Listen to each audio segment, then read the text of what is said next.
اے پروردگار، میں نے اپنی اولاد ایک وادی میں جہاں کھیتی نہیں، تیرے عزت و ادب والے گھر کے پاس لا بسائی ہے۔ اے پروردگار، تاکہ یہ نماز پڑھیں سو تو لوگوں کے دلوں کو ایسا کر دے کہ ان کی طرف جھکے رہیں، اور ان کو میووں سے روزی دیتے رہنا تاکہ تیرا شکر کریں۔ اے پروردگار، جو بات ہم چھپاتے اور جو ظاہر کرتے ہیں تو سب جانتا ہے، اور اللہ سے کوئی چیز مخفی نہیں، نہ زمین میں نہ آسمان میں۔ اللہ کا شکر ہے جس نے مجھ کو بڑی عمر میں اسماعیل اور اسحاق بخشے، بے شک میرا پروردگار دعا سننے والا ہے۔ اے پروردگار، مجھ کو ایسی توفیق عنایت کر کہ نماز پڑھتا رہوں، اور میری اولاد کو بھی یہ توفیق بخش۔ اے پروردگار، میری دعا قبول فرما۔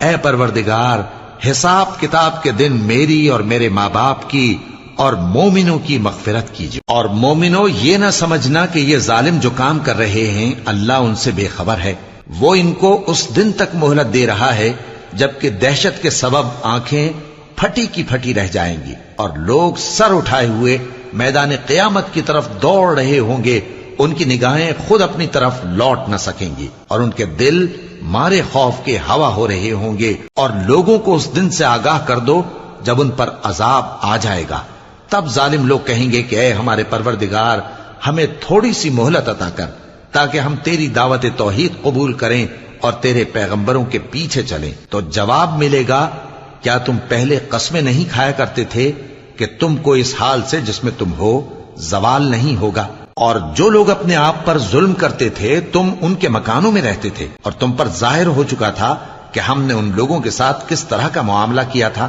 اور تمہارے سمجھانے کے لیے مثالیں بیان کر دی تھیں، اور انہوں نے بڑی بڑی تدبیریں کی، اور ان کی سب تدبیریں اللہ کے ہاں لکھی ہوئی ہیں۔ گو وہ تدبیریں ایسی غضب کی تھیں کہ ان سے پہاڑ بھی ٹل جائیں۔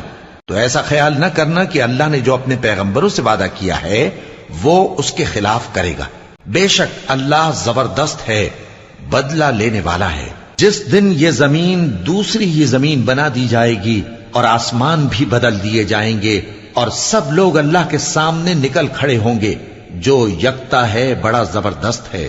اور اس دن تم گناہگاروں کو دیکھو گے کہ زنجیروں میں جکڑے ہوئے ہیں، ان کے کرتے تارکول کے ہوں گے، اور ان کے چہروں کو آگ لپٹ رہی ہوگی، یہ اس لیے کہ اللہ ہر شخص کو اس کے اعمال کا بدلہ دے۔ بے شک اللہ جلد حساب لینے والا ہے۔ یہ قرآن لوگوں کے نام اللہ کا پیغام ہے تاکہ ان کو اس سے ڈرایا جائے، اور تاکہ وہ جان لیں کہ وہی اکیلا معبود ہے، اور تاکہ اہل عقل نصیحت حاصل کریں۔